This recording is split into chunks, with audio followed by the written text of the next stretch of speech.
Este é o Acad FM, o podcast de aula da turma VIP da família que estuda junta. Oh, I love that intro. Right. It sets the perfect tone. Welcome, everyone, to our deep dives into the English Conversations course right here at Academia BSB. I am so excited for today's session. Me too. We have some really fantastic material to get through today. We absolutely do, because today our mission is to dig into the class notes of Terma T266. And for those of you who might just be joining us or, catching up, this is a truly fabulous mother-daughter duo. They are so great. Yeah, we have Daniela, who is this incredibly hardworking hairdresser. She actually owns the DM Organic Salon in Jundiai. Which is such a huge accomplishment on its own. Oh, totally. Running a business and studying English for a move abroad, it's amazing. And her study partner is her daughter, Isabella. Yes, Isa. She is a teenager, and she is a massive animal lover. I think she has, 3 cats? Yeah, 3 of them. Melody, Crystal, and Venus. That's a lot of cats to manage while doing homework. It is. But crucially for our context today, Isa just recently organized her entire bedroom. Wow. I know. Which, having been a teenager myself, that is like a monumental victory that deserves all the praise. So, shout out to Isa for the clean room. Absolutely. A clear space really does equal a clear mind for studying. So true. So we are taking Teacher Paulo's notes from their recent classes. And, well, we're going to treat this like the ultimate women's beauty and lifestyle masterclass. I like that analogy. Yeah, because if you think about it, learning a language, especially when you are a family planning to move or study abroad, it's exactly like building a flawless beauty routine. Oh, I see where you're going with this. Like, you need the right foundation. You have to blend it seamlessly so there are no harsh lines. Exactly. You need the underlying contouring for structure, and then you have to actually wear the look out in public with confidence. Nailed it. You cannot just buy the makeup and leave it in the drawer. Right. You have to use it. So let's start with the base layer, which is our cosmetics. In language, your cosmetics are your vocabulary words. You can't build a look if you don't have the product. Right. You need the raw materials first. Exactly. So looking at the notes from their past class, this is section 1.1, Teacher Paulo gave Donnie and Isa 7 multiple-choice exercises. And what really stands out to me here isn't just the words themselves. What is it? It's how he trained them to find the answers using context clues rather than just, memorizing a dictionary. Oh, that is the most crucial skill for an intermediate student. Yeah. Oh, absolutely. Because the best path to finding the correct answer is rarely a direct, literal translation. You have to be like a detective. I love it. Language detective. Yeah. Let's look at the first exercise. The sentence was, Emma has blue. And the options were noses, eyes, lips, or blood. Okay, well, unless Emma is a sci-fi alien or like an octopus, it's definitely not blue blood or blue noses.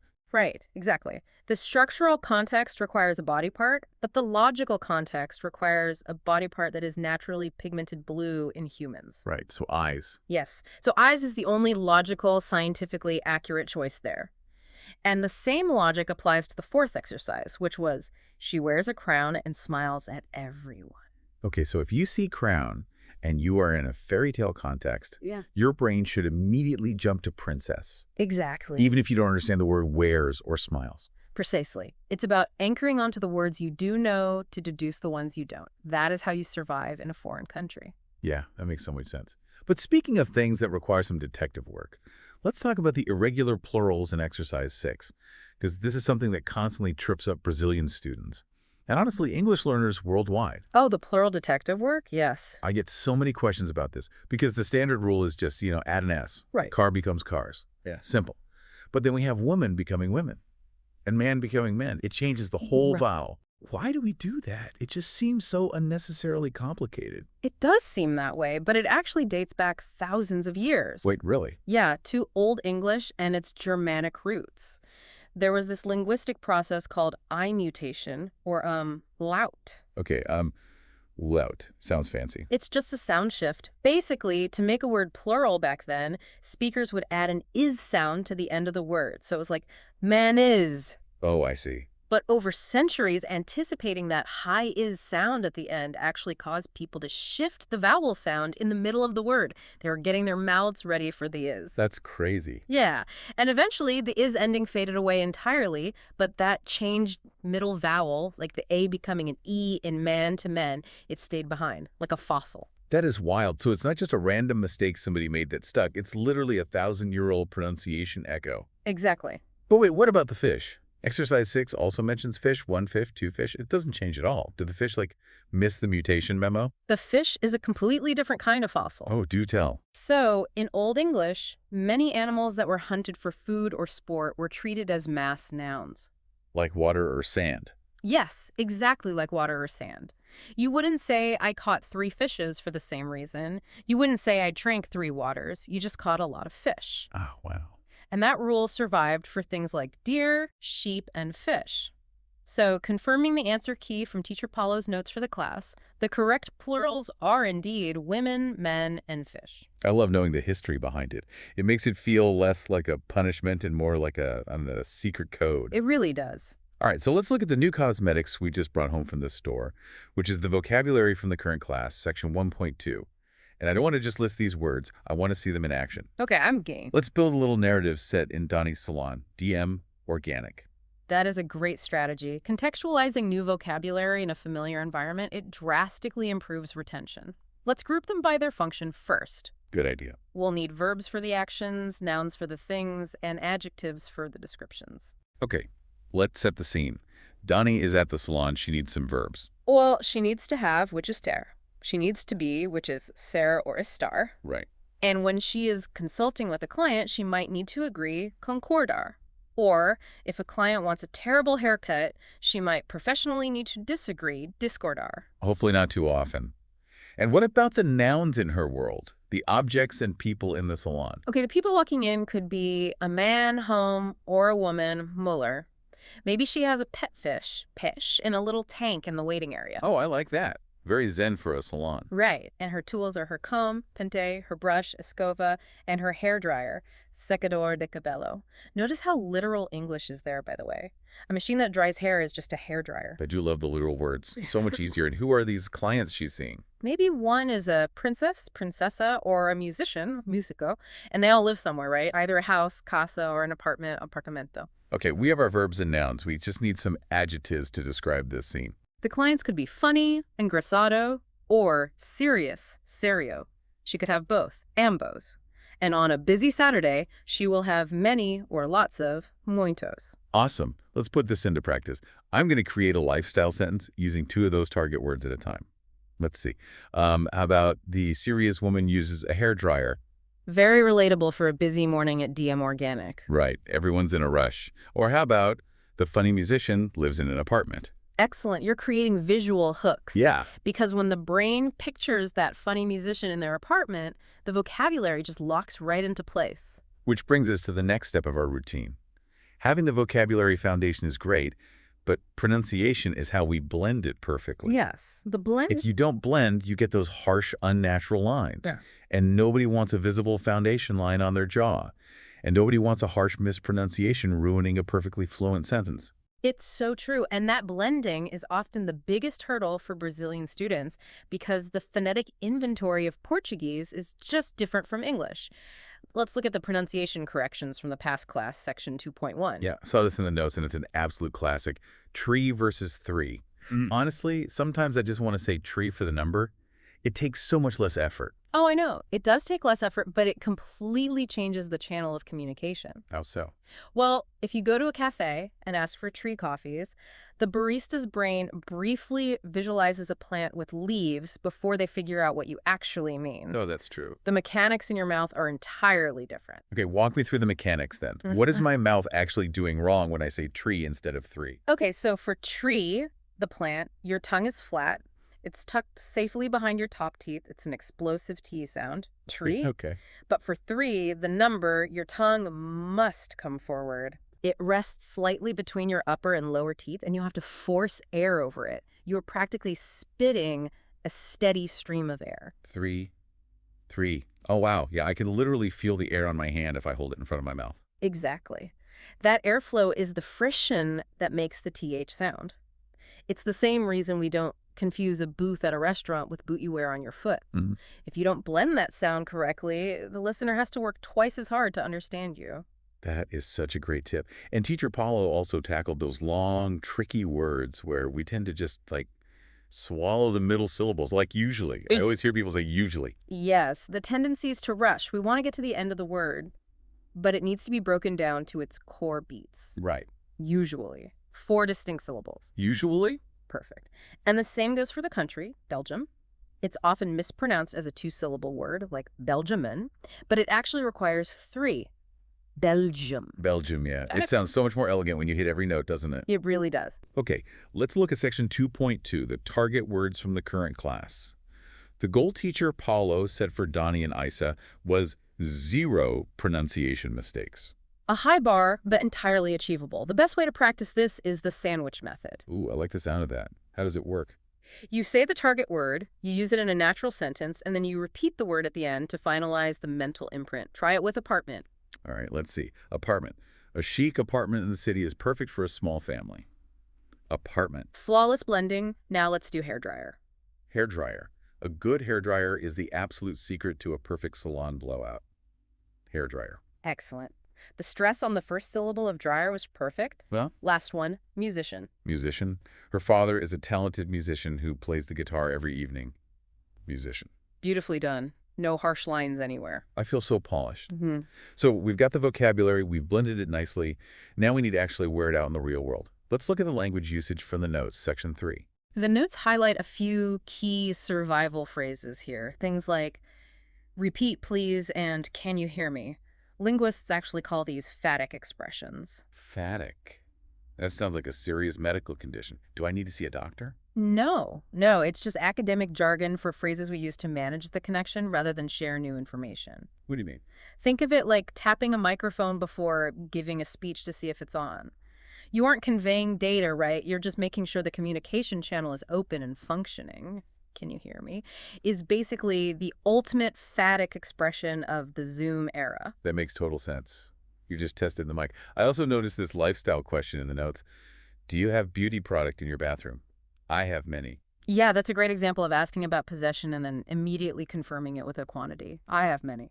It's very practical. But my absolute favorite phrase from this section, and honestly, I actually laughed out loud when I read it in Teacher Paulo's notes, so cheeky. Which one? Do you live in an apartment or under the bridge? Oh, yes. It's a fantastic teaching tool. It really is. Imagine actually saying that to someone. Let's role play this. Okay, so if I were a tourist, wandering around a new city, completely lost, looking at real estate prices, I might actually use that. Okay, I'll be the cynical local. Perfect. Excuse me, sir. The housing market here is absolutely crazy. Do you live in an apartment or under the bridge? Honestly, under the bridge is looking pretty good right now. Rent is too high. It works. It does work, and culturally it works because it forces a contrast. It takes a standard vocabulary word, apartment, and contrasts it with an extreme, absurd opposite. Right. It makes the student laugh, which lowers their affective filter, making them much more likely to remember the structure. Plus, they have to answer in a complete sentence to defend their living situation. Exactly. You can't just say yes or no to that. All right, we are going to take a quick break, but when we come back, we are diving into the underlying structure of our language routine. Stay with us. #Intervelo Commercial 1. Welcome back. So we have our foundation, we've blended everything perfectly, and we are ready to take on the world. But wait, if you just throw makeup on without understanding the underlying bone structure of the face, it all just falls apart. It really does. In language, that underlying architecture is the grammar. Section 5. Exactly. We are looking at Unit 83 on possessive adjectives and Unit 107 on prepositions of time and place. Prepositions. In, on, at. These 3 tiny words cause so much grief for students. They do, because they don't map perfectly from Portuguese. No, they don't. But honestly, prepositions are like a GPS for your sentence. If you don't use them right, your listener is completely lost on the map. That GPS analogy is incredibly accurate. Let's look at the geometry of how English uses them. We use in when something is inside boundaries or borders, like a geographic location, a country, or a city. You live in Brazil. Dani works in Jundiaí. Okay, but if I'm not talking about a whole city, what if I'm zooming in on the map to Donnie's specific salon? Then you switch to at. Okay. At is a specific point on the map or a specific point on the clock. You work at DM Organic. You have an appointment at 7 a.m. Got it. And where does on fit into this GPS? On is for surfaces like a street or specific days of the week on a calendar timeline. You have English class on Mondays. Okay, this brings me back to the hook we started the show with, because I have to push back here. Go for it. If at or to are for specific locations, why do we say I go to the gym, but we just say I go home? Where did the preposition go? It's a brilliant question, and it has to do with how verbs of displacement work. Displacement. Yeah, moving from one place to another. When you use a verb like go, you are moving through space from point A to point B. English almost always requires the preposition to indicate the direction of that movement. Yeah. Go to the gym, go to school. Right. So why is home the exception? Because in English grammar, home isn't just treated as a physical building, it acts as an adverb of place. It contains its own directionality. Interesting. But culturally, it shows that home is a state of being, not just a destination. You don't need a preposition to direct you there because linguistically, home is the center of your map. Wow. Home is the center of the map. That is beautiful. I love that. Okay, speaking of rules and exceptions, let's look at the elephant rule for the present simple. Yes, this is crucial for A1 and A2 learners who are transitioning to B1. For the third person singular, so he, she, or it, we normally just add an S to the verb. I play, she plays, I work, he works. Simple enough. But if the verb ends in certain letters, specifically S, SS, SH, CH, X, Z, and O, we can't just add an S, we have to add ES, like go becomes goes, or fix becomes fixes. Correct. But memorizing that random string of 7 endings is incredibly difficult for a student mid-conversation. Which is exactly why AcademiaBSB uses their mnemonic systems. Yeah. Teacher Paulo called them pen drives mentés. Yes. I am obsessed with that phrase, pen drives mente. It's a very apt metaphor for cognitive processing, really. Exactly. Because instead of trying to use your brain's slow RAM to recall a grammar chart, you just plug this mental USB drive straight in, and the rule is instantly available. It helps students assimilate and memorize these complex structures so they can survive in real-time academic and daily life. And it works. Looking at the class notes, Donnie successfully conjugated almost all of them on the fly, and Issa came in clutch to remember the tricky CH ending for verbs like watch becoming watches. Teamwork makes the dream work. Now let's see, all of this, the vocabulary, the blending, the architecture, come together in a final look. Let's go to the reading section, section 6. The text here was a short, descriptive story about a girl named Lucy. I'm going to read this, and I want you, the listener, to listen for all the cosmetics we've been talking about. Okay, here we go. Lucy lives in an apartment with her parents. She has lots of friends, but she has one strange neighbor who never says hello. Her father is a musician, and her mother has a small aquarium with colorful fish. Notice how naturally the target words, apartment, musician, fish, are embedded in the narrative. Yes. Now, Teacher Paulo also introduced some verbs that are slightly above the A1 level in this section, like disagree, spend, and feed. And he has this great rhythm trick for anchoring new action words into the brain. You say them 3 times to lock in the beat. It's highly effective. Like this. Disagree, disagree, disagree. Yep. Spend, spend, spend. Exactly. Feed, feed, feed. That repetition builds phonetic muscle memory. It stops the word from feeling foreign in your mouth. Now, let's look at how they handled the comprehension questions, because reading is only half the battle. Interpreting is the other. Very true. The question was, where does Lucy live? Okay, looking at the multiple choice alternatives, we can playfully eliminate the absurd ones. Lucy definitely doesn't live in a castle, unfortunately for her. Sadly, no. And she doesn't live at a school. The trick is giving the full sentence, not just saying apartment. The complete, structurally sound answer is Lucy lives in an apartment. Spot on. Full sentences are key for fluency. Reading someone else's story is great, but speaking your own truth, or, a highly entertaining fictional truth, is where the real magic happens. Let's talk about the writing exercise in section 7. The goal of this homework was to write a text detailing the daily routine of a third person. Teacher Paulo provided an example about a girl named Martina who gets dropped off at the school gate, but instead of going to class, she sneaks off to the shopping mall. Oh, Martina is trouble. Okay, speaking of the word gate, there was a hilarious moment in the class notes. Donnie and Isa were playing a mime game on camera, trying to figure out the difference between a gate and a door. It's actually a vital structural distinction in English. Tell me about it, because in Portuguese, it's often just porta or portão, which sounds similar. Right. But in English, a door is typically vertical, made of wood or glass, and provides entry into a building or room. Okay. A gate is usually metal, often horizontal in its framework, and it controls entry to an outside area, like a schoolyard, a garden, or a driveway. So for Donnie and Isa's homework, I have a proposal. They should use that mime game to their advantage. Oh, how so? They could write a story about a fictional cat. We name him Charles. Charles the cat waits at the metal gate, not the wooden door. to catch the fish. I love that. It uses the new vocabulary, it's about a third person, and it references their own class inside joke. That is highly encouraged. Teacher Palette explicitly told them that the content of the story can be totally made up. It doesn't have to reflect their real lives at all. Right.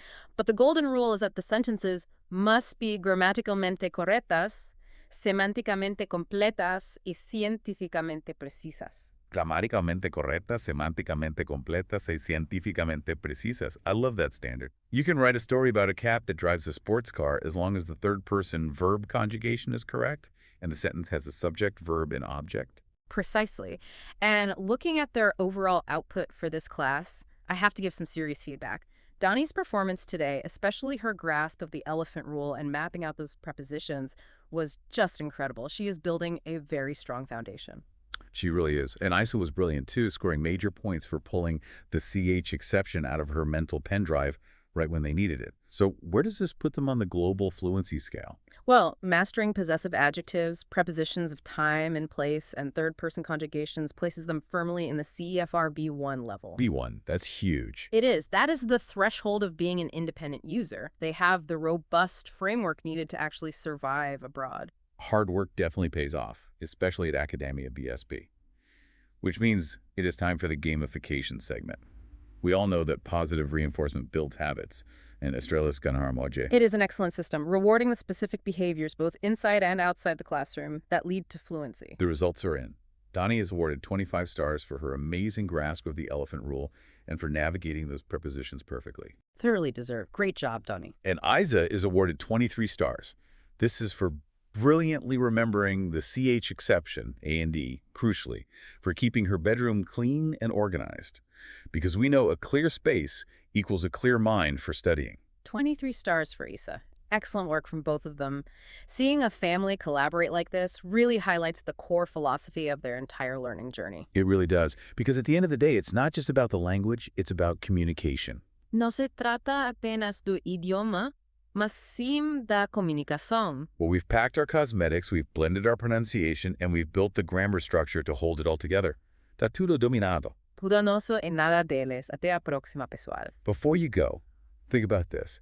If verbs of displacement like go always require a preposition to show direction, what does it say about our psychology that the word home is the only destination that needs no direction at all? Maybe it's because home isn't a place you travel to, it's the place you carry with you.